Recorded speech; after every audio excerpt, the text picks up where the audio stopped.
Сұрадыңыз, жооп беребиз.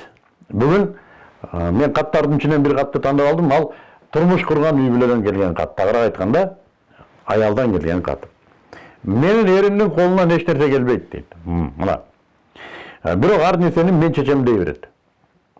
Макул деп койсоң, сөзсүз бир ишти ашмалтайын чыгарып келет, анан кайра өзүм бүтүрөм дегеле кимдики туура дейт. Каттын кыскача мазмуну бул жерде кээ бир маселелерде жазылган, мисалдар да айтылган, мен анын баарына убактыңыздарды алгым келбейт. Айтыла турган нерсе ошо экен. Аялдын ою боюнча күйөөсүнүн колунан эч нерсе келбейт. Жөн эле көкүрөк кагып, кур намус үчүн мен шепмин дей берет экен. Макул анда сен чеч деп кое берип койсо, сөзсүз бир иштерди бүлүндүрүп, туура эмес бүтүрүп келет дейт да. Эркек менен аялдын жашоого болгон көз карашы эки башка мунарадан каралат. Эркек ак деген нерсе дайым эле аялга ак болуп көрүнө бербейт. Эркек кара деген нерсе дайым эле аялга кара болуп көрүнө бербейт. Тетирисинче аял ак деген нерсе дайым эле эркекке ак болуп көрүнө бербейт. Эмнеге? Аял табиятынан карайт, эркек табиятынан карайт. Аял ак десе, аял үчүн ак. Эркек үчүн балким ак эмес. Эмнеге эркек табиятынан карады. Бирок экөөсү тең ата-эне табиятынан караган маселелер бар. Экөөсү тең адам табиятынан караган маселелер бар. Бул жерде талашты, эми салт, каада, үрп, жашоо тартиби сымал бул көз караштарды түздөп кое турган институттар бар. Бирок кээ бир маселелерде эркектей чечкенин аял болуп туруп түшүнө албаган учурлар бар. Муну моюнга алыш керек.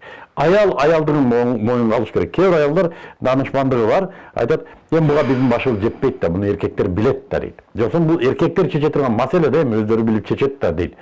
Бул данышман аялдар. Эркектер чечкен маселени эркек эле түшүнөт.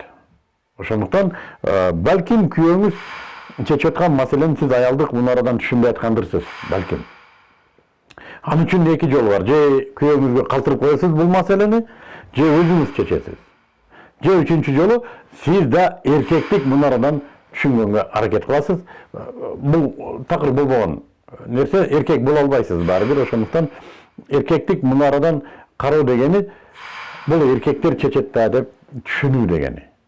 Бул эркектин ой жүгүртүшүндө ушундай экен да деп түшүнүү. Ал маселе туура чечилди, туура эмес чечилди. Мына ушул мен айтып аткан нерсе, аялдар балким туура деген нерсе, эркектер туура эмес деп ойлойт. Бул анын табиятынан келип чыккан бүтүмдөр. Ошондуктан эгер эркек чече турган маселе болсо, күйөөңүз чечкени туура деп эсептелиш керек. Эгер аялдар чече турган маселеге күйөөңүздү кийлигиштирип алган болсоңуз, анда сиз арыстанды мышык кылып койдуңуз деген сөз. Аялдын маселесин күйөөгө чечтирген туура эмес.